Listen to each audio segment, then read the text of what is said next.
اعوذ باللہ من الشیطان اللعین الرجیم بسم اللہ الرحمن الرحیم یا من ذکرہ شرف للذاکرین الحمدللہ رب العالمین والصلاة والسلام علی اشرف الانبیاء والمرسلین سید العرب والعجم جسمہ مقدس معطر مقدم نور الہدی مصباح الظلم شفیع الامم صاحب الجود والکرم مولانا ابی القاسم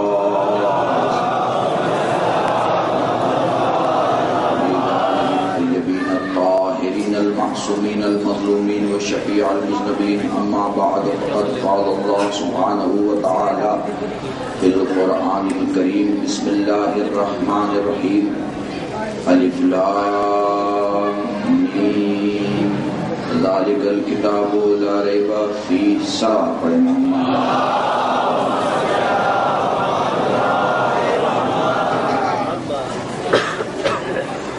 مومنین کرام عزاداران سید الشہداء ماتم داران امام حسین اور شہیدان کربلا عاشقان اہل بیت آل محمد کی ذوات مقدسہ پر مر مٹنے والی قوموں لوگوں خالق کائنات اپنی عظیم کتاب اپنی بابرکت کتاب میں اس کتاب میں جس کا بھیجنے والا بھی وہ ہے اور بچانے والا بھی وہ ہے کوئی یہ نہ سمجھے کہ قرآن اگر کسی نے جلا دیا ہے تو اگر اس نے قرآن کو جلایا ہے تو اس سے قرآن کی کوئی توہین ہو گئی. قرآن اور آپ پر سطر بن کے نہیں ابھرا کرتا، قرآن تو روح میں تحریر بن کے اترا کرتا ہے. قرآن مومنین کے سینوں میں ہوا کرتا ہے. دنیا کی ہر ایک چیز بدلتی، پوری دنیا انسانیت میں کوئی شے ایسی نہیں ہے جو نہیں بدلتی. آج کی ٹیکنالوجی اور سائنس اس بات کے لیے پریشان ہو جاتی ہے کہ صاحب ٹیمپریچر نارمل نہیں ہے، نارمل سے زیادہ ہے، ٹھنڈک نارمل سے بہت زیادہ ہے، پچھلے 10 سالوں میں اتنی ٹھنڈک نہیں پڑی یا 20 سالوں میں اتنی ٹھنڈک نہیں پڑی. بارش ہوئی تو صاحب 100 سالوں میں ایسی بارش نہیں ہوئی. برف باری ہوئی قسیم بھائی تو پتہ چلا صاحب اتنے سالوں میں ایسی برف باری نہیں ہوئی. یہ جو چینجنگ ہے نا، یہ انقلاب ہے. انقلاب زندگی کی علامت ہوا کرتا ہے، تبدیلی زندگی کی علامت ہوا کرتا ہے. جو بچہ ہے وہ جوان ہوگا، جو جوان ہے وہ بوڑھا ہوگا، وہ جو بوڑھا ہے وہ موت کی آغوش میں جائے گا. اگر اس پوری دنیا اور پوری زندگی کو نزدیک سے جا کے دیکھیں تو بشریت کی آنکھوں نے بخوبی دیکھا کہ جہاں چٹیل میدان تھا وہاں پہاڑ ہوگا، اور جہاں پہاڑ تھا وہاں نشیب ہوں گے، اور جہاں کھنڈر تھا وہاں آبادی ہوگی، اور جہاں آبادی تھی وہاں ویرانہ ہوگا، اور جہاں ویرانہ تھا وہاں دریا ہوں گے، اور جہاں دریا تھے پھر دوبارہ وہاں جنگلات ہوں گے. یعنی کیپ چینجنگ. یہ کوئی ایک چیز ایک جگہ نہیں ہے، یہ پوری کائنات کا چلن رہا ہے کہ جہاں پہلے جو تھا وہ اب نہیں ہے. چیزیں بدلتی رہتی ہیں، چیزیں چینج کرتی رہتی ہیں. اس پوری کائنات میں اگر کوئی شے نہیں بدلی تو وہ ہے قرآن، القرآن. اور وہ کتاب جو اللہ کی کتاب ہے، جو لوح محفوظ پر ہے، جو لوح محفوظ سے سیکھی، جو سینے محمد سے زبان محمد پہ آئی، جو زبان محمد سے بیان بن کے عوام کے اور امت کے درمیان آئی. وہ کتاب جو پہلے تھی وہی کتاب آج ہے، جو رکوع پہلے تھا وہی رکوع آج ہے، جو زیر پہلے تھا وہی زیر آج ہے، جو زبر پہلے تھا وہی زبر آج ہے، جو حرف پہلے تھا وہی حرف آج ہے، جو سکون پہلے تھا وہی سکون آج ہے. جہاں رکنے کا طریقہ پہلے بتایا گیا تھا وہی رکنے کا طریقہ آج بتایا گیا. سب قرآن نہیں بدلا، چیزیں اس وقت نہیں بدلتی ہیں جب ان پر کوئی ان کا وارث موجود ہو. کیا کہہ رہا ہوں؟ پوری توجہ چاہا. توریت بھی تو اللہ کی کتاب ہے، زبور بھی تو اللہ کی کتاب ہے، انجیل بھی تو اللہ کی کتاب ہے، قرآن بھی اللہ کی کتاب ہے. توریت کو توریت والوں نے بدل دیا، زبور کو زبور والوں نے بدل دیا، انجیل کو انجیل والوں نے بدل دیا. پھر قرآن کو قرآن والے کیوں نہیں بدل پائے؟ اس لیے کہ یہ کسی کے سینے میں محفوظ ہے، اور سینہ بسینہ سینہ بسینہ سینہ بسینہ اس کے سینے میں محفوظ ہے جو آج بھی پردے غیب میں محفوظ ہے. اور جب تک وہ محفوظ ہے وہ بتانا چاہتا ہے کہ جیسے تم مجھے نہیں مٹا سکتے ویسے تم کتاب اللہ کو نہیں مٹا سکتے. اور چند لوگ اگر یہ سوچتے ہیں کہ کسی عمل سے اسلام کو کوئی نقصان پہنچ جائے گا، معاف کیجئے گا، اسلام کو اس وقت تک نقصان نہیں پہنچ سکتا جب تک قرآن صامت زندہ ہے اور قرآن ناطق زندہ ہے. یہ اسے بتاتا ہے اور وہ اسے بچاتا ہے. سوال بڑے محمد وال.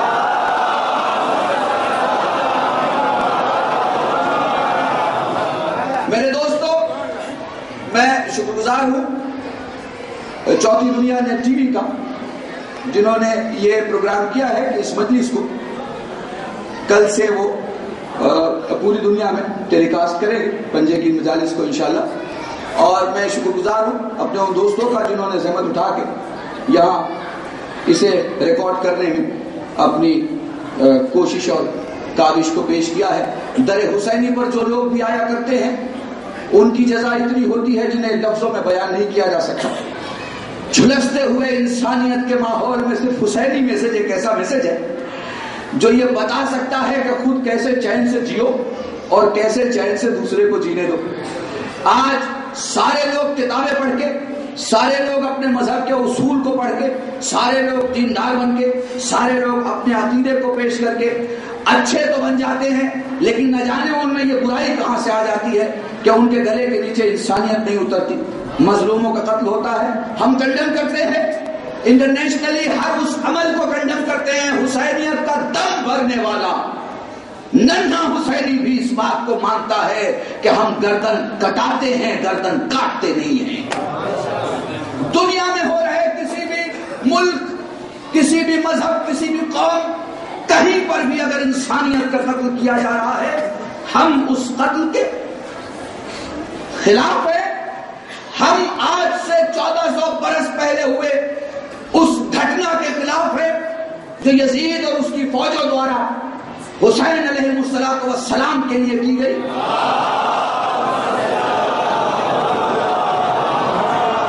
اور ہم اس نظریے کے بھی خلاف ہیں کہ آتنکوادی کا کوئی دھرم نہیں ہوتا. یقیناً اس کا کوئی نہ کوئی دھرم ہوتا ہے، کوئی نہ کوئی اسکول آف تھاٹ ہوتا ہے، کوئی نہ کوئی اس کا ذہن بناتا ہے، کوئی نہ کوئی اس کو لاجک دیتا ہے. اور میں یہی ان قرآن کے پڑھنے والوں کو اس ٹیلی ویژن کے مادھیم سے پوچھنا چاہوں گا اور بتانا بھی چاہوں گا کہ یہ کون سا دوہرا رخ ہے کہ جب ہم حسین کا نام لے کر اپنے سینوں پر ہاتھ مارتے ہیں، اپنے پیٹھ سے زنجیر مار کے خون بہاتے ہیں، یہ تو حرام دکھائی دیتا ہے. یہ کون سا دوہرا دھرم ہے؟ یہ کون سا دوہرا ماپدنڈ ہے کہ جب ہم حسین کا نام سینے پہ مارتے ہیں، ہمارا بچہ، ہمارا جوان، ہمارا بوڑھا جب خود کو خون میں شرابور کرتا ہے، راستوں پر خون بہاتا ہوا، اپنا خون بہاتا ہوا، حسین کے زخموں کے درد کو یاد کرتا ہوا، راستوں میں اپنا خون بہا کے یہ دکھاتا ہے کہ ہم حسینی ہیں، تو لوگ کہتے ہیں صاحب قرآن کی فلاں آیت کے مطابق یہ حرام ہے، اس لیے کہ اپنے بدن کا خون نہیں نکالنا چاہیے، اپنے بدن کا خون نہیں نکالنا چاہیے. ان حافظان قرآن کو، ان محافظان قرآن کو، ان قرآن کی یاد کرنے والے اور سنانے والوں کو یہ تو سمجھ میں آتا ہے کہ خون نکالنا حرام ہے. ارے بھائی، جب تمہیں یہاں یہ سمجھ میں آتا ہے تو پھر یہ بات سمجھ میں نہیں آتی کہ بم بدن میں باندھا کود گئے کسی مظلوم انسان کے گھر میں، کسی مظلوم انسان کے مکان میں، کسی مہمان کے گھر، کسی مقام پہ اسے اڑا دیا، فدائی بن گئے. بھائی وہاں اگر تمہارا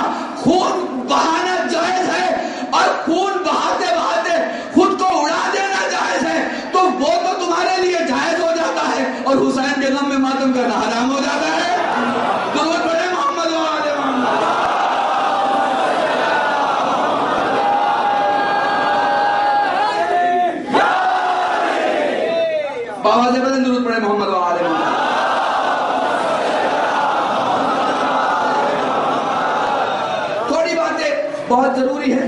اور میں نے کل بھی کہا تھا ماشاءاللہ نظر و نیاز کے سلسلے سے جو پابندی ہوئی ہے اس کا میں شکر گزار ہوں. پھر مادران کو اور ہماری ماں بہنوں کو جو بچوں کو لے کر آتی ان سے گزارش ہے کہ وہ اپنے بچوں کو ذرا صحیح سے تربیت کے ساتھ اپنے ساتھ رکھے اور یہ دیکھے کہ کہیں ایسا نہ ہو کہ ان کے بچے کی وجہ سے پروگرام میں خلل پڑ رہا ہو. اور جیسا کہ میں پہلے کہہ چکا ہوں اور پھر کہہ رہا ہوں, اب یہ تاکید بہت ضروری ہے کہ اب جب کل سے آپ انشاءاللہ آئیں تو کالے لباس کا پورا خیال رکھیں, کیونکہ آپ اگر کالا لباس نہیں پہنیں گے تو اور تو کوئی پہنے گا نہیں, ٹھیک ہے نا. اور اگر آپ کے پاس نہیں ہے تو حسین کے لیے خرید لیں, چلے جائیں بازار اور جا کے کالا کرتا یا کالی ٹی شرٹ یا کالا جو بھی آپ پہنتے ہو یہ ضرور پہنیں.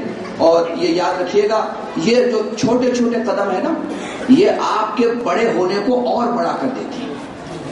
یہ ذہن میں رکھیے, ہر چیز کی ایک ڈسپلن ہوتی ہے, ہر چیز کا ایک ادب ہوتا ہے, ہر چیز کا ایک اصول ہوتا ہے. اور عزاداری کے لیے بہت ضروری ہے کہ آپ لباس سے بھی عزادار دکھیں. مطلب اپنا لحاظ ہے نا بزرگوں کا پاس ہے, وہ سسٹم نہیں ہونا چاہیے کہ آپ بیٹھے ہوئے ہیں فرش عزا پہ اور لباس آپ کا شادیوں والا ہے, تو یہ اچھی بات نہیں ہے. اور پھر آپ یہ نہ سوچیں کہ صاحب مولا تو دل کی نیت کو دیکھ رہا ہے. بھیا مولا بہت کچھ دیکھ رہا ہے, مولا یہ بھی دیکھ رہا ہے کہ آپ سے نہ کرتا اتارا جا رہا ہے نہ کرتا پہنا جا رہا ہے. تو آپ ذرا سا کوشش کریں کہ لباس سیاہ ہو بالکل, اور یہ کوشش کریں بلکہ آج سے ہی, کیونکہ میں آپ کو بتا دوں میں مصائب نہیں پڑھ رہا ہوں لیکن یہ وہ رات ہے جس رات میں زینب الیسکر کو لے کر ان تمام خیموں میں جا رہی ہے تھوڑے تھوڑے پانی کے لیے کہ اگر ممکن ہو تو بچے کو دیا جا سکے. کل 7 محرم ہے, ایک قطرہ پانی نہیں ہے, یہ سمجھ لیجیے, یہ ذہن میں رکھیے گا. ایک قطرہ خیام حسینی میں پانی نہیں ہے تو شب کی جو حالت ہے کیفیت وہ یہ ہے کہ کہیں تھوڑا بہت جہاں 100-150 مشکیزیں پڑے ہیں الٹ الٹ کے دیکھا جا رہا ہے کہ تھوڑا بہت کہیں سے کچھ مل جائے, کیونکہ جو سب سے زیادہ بے چین ہے کربلا میں وہ ننھا مجاہد ہے علی اصغر, جس کے لیے سب بے چین ہیں سب. تو اس چیز کو, اس مصیبت کو اور اس کیفیت کو ذہن میں رکھیں. اور ماشاءاللہ آپ کی عزاداری بہت بہترین ہو رہی ہے اور بہت بہترین طریقے سے آپ گریہ بھی کر رہے ہیں اور مولا کی خدمت میں اپنے آنسوؤں کو اور اپنے غم کو بھی پیش کر رہے ہیں. مجھے یقین ہے کہ مولا ضرور قبول کریں گے انشاءاللہ. لیکن یاد رکھیے گا ہمارا کل کا قدم آج سے بہتر ہونا چاہیے, ہمارا کل کا قدم آج سے افضل ہونا چاہیے, ہماری کل کی سوچ آج سے بہتر ہونی چاہیے, ہماری کل کی نمازیں آج کی نمازوں سے بلند و بالا ہونا چاہیے. آپ کے معصوم نے ایک جملہ کہا ہے, اگر تمہیں یہ دیکھنا ہے کہ تم کامیاب ہو کہ نہیں کامیاب ہو تو بہت آسان ہے سمجھنا, تمہارا گزرا ہوا کل, تمہارا جو آج ہے وہ تمہارے گزرے ہوئے کل سے بہتر ہونا چاہیے. تو اگر آپ کو لگے کہ عزاداری کے سلسلے سے آپ نے امام حسین کا غم صرف اپنی روح اور اپنے نفس تک محدود نہیں رکھا بلکہ اسے آپ باہر لے کے آئیں آنسوؤں کی شکل میں. اب دیکھیے نا گریہ 2 قسم کا ہوتا ہے, ایک آدمی رو رہا ہے, اس کی روح رو رہی ہے, ضمیر رو رہا ہے, اس کا نفس رو رہا ہے, وجود پورا رو رہا ہے, آنسو باہر نہیں نکل رہے ہیں اس کے, رو تو وہ بھی رہا ہے لیکن جو اشک سے رو رہا ہے اس کے بدن کے تمام تر اعضاء گریہ کر رہے ہیں اور یہ نشانی دے رہے ہیں کہ ہاں اس میں دل اور دل کے ساتھ رحم باقی. تو دوستو پوری کوشش کریں انشاءاللہ ان دنوں میں کہ جو حسین کی ماں ہے نا, حسین کی ماں وہ آپ سے خوش ہو, کیونکہ یقین رکھیے گا وہ کسی کا احسان اپنے پر نہیں رکھتی.